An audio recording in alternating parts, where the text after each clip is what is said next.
اعوذ باللہ من الشیطان الرجیم بسم اللہ الرحمن الرحیم وما تفرقوا الا من بعد ما جاءهم العلم بغیا بینہم، اور انہوں نے تفرقہ نہیں کیا اور یہ نہیں تقسیم ہوئے مگر اس کے بعد کہ ان کے پاس علم آ چکا تھا۔ اب یہ جو اقامت دین کا دعوت لے کر حضور کھڑے ہوئے تو ایک تو ان کے مخاطبین مشرک تھے، فرمایا کہ اے مشرک، اے نبی صلی اللہ علیہ وسلم، یہ مشرکین کے لیے تو ہے ہی بہت مشکل بات کہ آپ کی بات کو قبول کر سکے۔ کبر علی المشرکین ما تدعوہم الیہ، تو بہت بعید ہے اس سے۔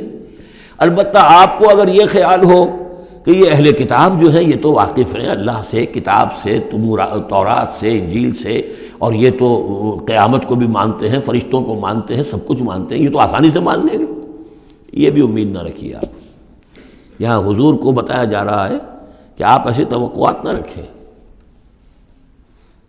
اس لیے کہ ان لوگوں نے تفرقہ ڈالا ہے جبکہ ان کے پاس حق آ چکا تھا۔ کس لیے؟ وما تفرقوا الا من بعد ما جاءهم العلم بغیا بینہم، یہ آپس میں زدم زدہ ہے، آپس میں کون اوپر اور کون نیچے کی بحث میں یہ پڑے ہوئے ہیں، تو یہ آپ کو کیسے اوپر مان لیں گے؟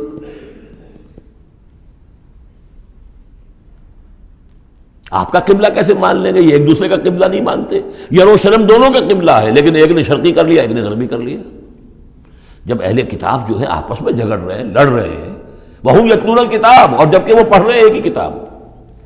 قالت اليهود ليست النصارى على شيء وقالت النصارى ليست اليهود على شيء وهم يتلون الكتاب۔ تو اے نبی آپ کو کیسے مان لیں گے؟ ذرا توقع نہ رکھیے۔ توقع اگر ہوتی ہے انسان کو تو پھر مایوسی ہوتی ہے۔ Be prepared for the worst, پھر جو اللہ کی طرف سے آ گیا اس کے اوپر شکر ادا کیے، امید نہ رکھیے۔ امید زیادہ رکھیں گے تو جلدی مایوس ہو جائیں گے، تھک جائیں گے۔ کبر علی المشرکین، اب یہ دیکھیے اقامت دین کی جد و جہد اتنی مشکل شے ہے کہ حضور سے کہا جا رہا ہے کہ آپ جلدی کامیابی کی توقع نہ رکھیں۔ مشرکین کے لیے تو خیر یہ بہت بھاری ہے ہی، ان اہل کتاب سے بھی کوئی توقع نہ رکھیے۔ وما تفرقوا الا من بعد ما جاءهم العلم بغیا بینہم ولولا کلمۃ سبقت من ربک الی اجل مسمى، اور اگر وہ بات پہلے ہی سے تیرے رب کی جانب سے طے نہ ہو چکی ہوتی کہ ان کے لیے ایک اجل مسمى ہے، ایک معین وقت ہے، لقضی بینہم، ان کے جو اختلافات ہیں ان کے فیصلے ابھی چکا دیے جاتے۔ وَإِنَّ الَّذِينَ أُورِثُوا الْكِتَابَ مِن بَعْدِهِمْ، اور جو لوگ کتاب کے وارث ہوئے ہیں ان کے بعد، لَفِي شَكٍّ مِّنْهُ مُرِيبٍ، وہ دھوکے میں پڑے ہوئے ہیں، شکوک و شبہات میں مبتلا ہو گئے۔ جب اللہ تعالیٰ کسی امت کو کتاب دیتا ہے اور اس امت کے اندر جو ہے پھر وہاں کے نوجوان فرض کیجئے تیسری چوتھی پانچویں نسل میں آ کر دیکھتے ہیں کہ جو اس کتاب کے عالم ہیں، پڑھنے پڑھانے والے ہیں، آپس میں دست و گریبان ہیں، لڑ رہے ہیں، ان کی زندگیوں کو بھی ہم دیکھتے ہیں تو وہ بھی اسی طرح کے دنیا دار ہیں جیسے ہم ہیں، تو ان کا اعتماد کتاب پر سے اٹھ جاتا ہے کہ ہم نے تو یہ کتاب پڑھی نہیں، انہوں نے تو پڑھی ہوئی ہے، یہ تو اس کتاب کو پیے ہوئے ہیں، اور پھر ان کا کردار یہ ہے۔ تو کیا ہے اس کتاب میں؟ پھر ذرا نوٹ کیجئے اس کو۔ وَإِنَّ الَّذِينَ أُورِثُوا الْكِتَابَ مِن بَعْدِهِمْ لَفِي شَكٍّ مِّنْهُ مُرِيبٍ، ان کے اندر شکوک و شبہات، ریب پیدا ہو جاتے۔ فَلِذَلِكَ فَادْعُ، فَلِذَلِكَ فَادْعُ، تو اے نبی آپ اسی کی دعوت دیتے رہیے، دیتے رہیے۔ ذالکہ کا اشارہ کدھر ہوگا؟ ان اقیم الدین، اقامت دین کی دعوت دیتے رہیے، دیتے رہیے۔ وَاسْتَقِمْ كَمَا أُمِرْتَ، آپ کو اقامت دین کا حکم دیا گیا ہے، دین کو غالب کرنے کی جد و جہد کے لیے آپ کو بھیجا گیا ہے، آپ اسی پر جمے رہیے۔ Never settle for anything less, یہ تو چاہیں گے کمپرومائز کرنا، ودوا لو تدہنوا فیدہنون، یہ کافر تو چاہیں گے کہ آپ ذرا نرم پڑے تو وہ بھی نرم پڑ جائیں، لیکن آپ نہیں، آپ کھڑے رہے۔ الحق من ربکم، سورہ کہف میں ہم پڑھ چکے ہیں، الحق من ربکم فمن شاء فلیؤمن ومن شاء فلیکفر، یہ حق ہے تمہارے رب کی طرف سے، جو چاہے پورے پر ایمان لائے، جو چاہے چھوڑ دے، دفع ہو جائے۔ اللہ کو تمہاری ضرورت نہیں ہے، تمہیں اللہ کی ضرورت ہے۔ فَلِذَلِكَ فَادْعُ وَاسْتَقِمْ كَمَا أُمِرْتَ وَلَا تَتَّبِعْ أَهْوَاءَهُمْ، ان کی خواہشات کی پیروی نہ کیجیے۔ یہی بات تو ہے جو پھر آگے سورہ بقرہ میں آئی۔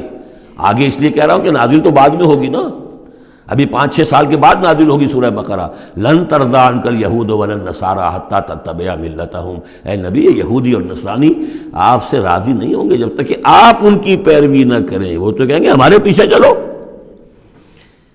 ہماری گدیاں ہیں، ہماری خانقاہیں چلی آ رہی ہیں، ہمارے مدرسے ہیں، ہمارے یہاں پہ یہ جو ہے مسندیں ہیں ہمارے پیچھے چلو، ہم تمہارے پیچھے کیوں چلیں؟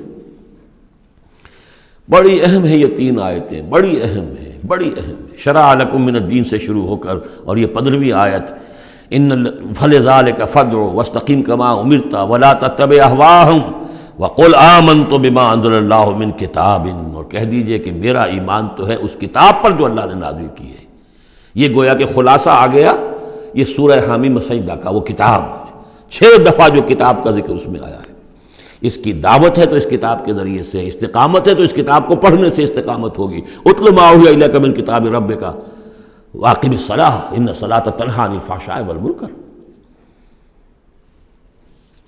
وامرت لأعدل بینکم، اور کہہ دیجئے مجھے حکم ہوا ہے تمہارے مابین عدل قائم کروں۔ تم مجھے کوئی واعظ نہ سمجھو، واعظ گو، واعظ قصہ گو، واعظ کہنے کے لیے آئے، اچھی باتیں کہیں، لوگ بھی گردن جھکا کے سن لیتے ہیں، یہ بھی واعظ کہہ کے چلے جائیں گے، کچھ خدمت کر دیں گے ان کی، اللہ خیر صلی اللہ، ایک محفل ہم نے منعقد کر لی، ثواب ہو گیا۔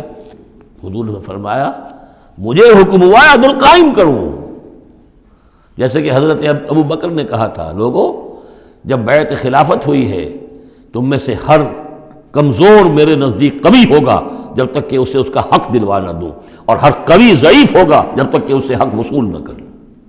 عدل کو قائم کرنے کے لیے مجھے بھیجا ہے۔ وَأُمِرْتُ لِأَعْدِلَ بَيْنَكُمْ اللَّهُ رَبُّنَا وَرَبُّكُمْ، ویسے اللہ ہمارا بھی رب ہے تمہارا بھی رب ہے، لنا اعمالنا ولکم اعمالکم، ہمارے لیے ہمارے اعمال ہے تمہارے لیے تمہارے اعمال ہے، لا حجت بیننا، آپس میں حجت بازی کرنے کا کوئی فائدہ نہیں۔